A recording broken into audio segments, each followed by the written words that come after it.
পার্বত্য চট্টগ্রাম করে বিভিন্ন জায়গায় আমরা এই ধরনের আয়োজন করে চলছি। কিছুদিন আগে আমরা সাদেকের ঘটনা সবাই জানেন, সেখানে কিন্তু আমরা যে কয়েকটি পরিবার আছে সেখানে ক্ষতিগ্রস্ত হচ্ছিল, আমরা প্রত্যেকটা পরিবারকে ক্ষতিগ্রস্ত কিছুটা নগদ অর্থ এবং অন্যান্য শক্তি দেওয়ার চেষ্টা করেছি।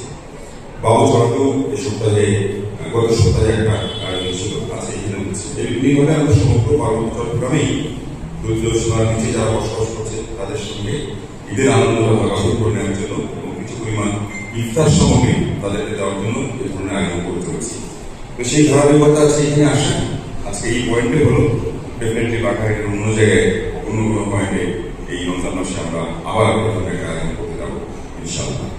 তো আপনারা যারা আমাদের সাথে ছিলেন তাদের অসংখ্য ধন্যবাদ, মিডিয়া কর্মী ভাইদের অসংখ্য ধন্যবাদ। আমি আশা করবো আমাদের এই ধরনের উদ্যোগে আপনারা আমাদের সাথে সবসময় সামিল থাকবেন। সবাই ভালো থাকবেন, সবাইকে আসলে অগ্রিম শুভেচ্ছা। আল্লাহ হাফেজ।